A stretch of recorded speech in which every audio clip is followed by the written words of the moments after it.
नमस्कार. आज आपण अगदी हेल्दी आणि टेस्टी आणि अगदी सुटसुटीत मोकळा असा शेव्यांचा उपमा बनवणार आहोत.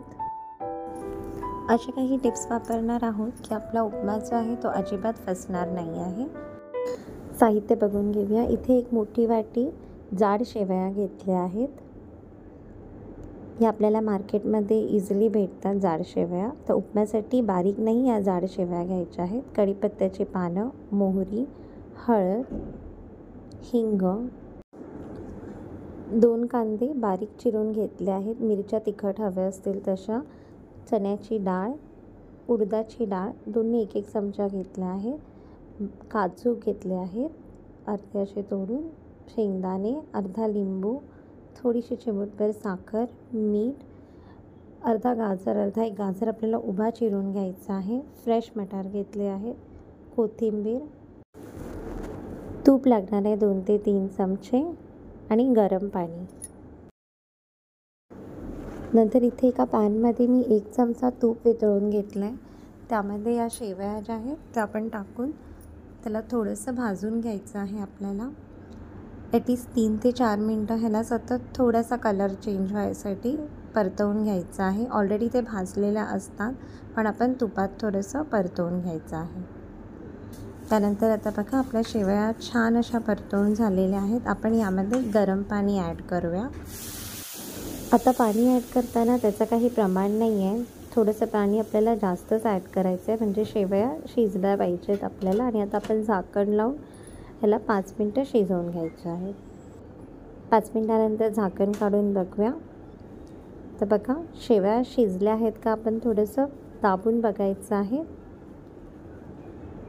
ते तुटत आहेत इझिली, म्हणजे त्या छान शिजल्या आहेत. आता आपण याला साईडला काढून घेऊया गॅस बंद करून.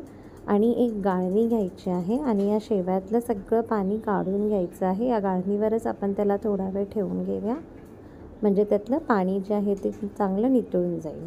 आता इथे परत आपल्याला एक पॅन ठेवायचं आहे. त्यामध्ये 2 चमचे तूप वितळून घेऊया. तूप वितळल्यावर आपण मोहरी टाकून घेऊया. त्यानंतर डाळ, चण्याची डाळ आणि उडदाची डाळ ही सुद्धा फोडणीला टाकून घेऊया. कढीपत्त्याची पानं, हिंग टाकायचं आहे त्यानंतर थोडंसं, आणि आपण ह्याला परतवून घ्यायचं आहे थोडंसं. त्यानंतर शेंगदाणे आणि काजूचे तुकडे, ह्यालासुद्धा आपण चांगलं खरपूस भाजून घ्यायचं आहे. थोडा वेळ ह्याला परतल्यानंतर आणि थोडा रंग बदलल्यावर आता आपण बारीक चिरलेला कांदा आणि मिरची हे टाकून घेऊया. आणि ह्याला आपण परतवून घ्यायचं आहे चांगलं. कांद्याचा थोडासा रंग बदलेपर्यंत ह्याला परतवून घ्यायचं आहे. त्यानंतर आपण गाजर आणि वाटाणे टाकूया. मीठ टाकून घेऊया. चिमूटभर साखर होती ती पण टाकून घेऊया आणि ह्याला परतवून घेऊया. थोडंसं पाणी टाकून ह्याला आपण आता झाकण लावून शिजत ठेवायचं. गाजर आणि वाटाणे शिजलेत का आपण चेक करूया. जर शिजले असतील तर आपण आता त्यामध्ये त्याला थोडंसं परतवून हळद टाकून घेऊया. नाहीतर मग शिजले नसतील तर थोडा वेळ अजून त्याला वाफवून घ्यायचं आहे.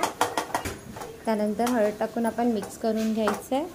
आणि मग आता जे शिजवलेल्या शेवया होत्या त्या शेवयासुद्धा आपण यामध्ये ॲड करून घ्यायच्या आहे. शेवया ॲड करून ह्याला चांगलं आता परतवून घेऊया. आपण अलगद परतवायचं आहे.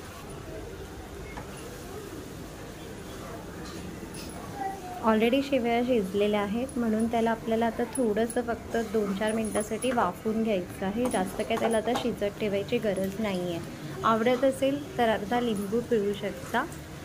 लिंबूने छान टेस्ट येते ह्याला. तर आता लिंबू पिळला आहे. आपण सगळीकडे ह्याला एकदा मिक्स करून घ्यायचं आहे.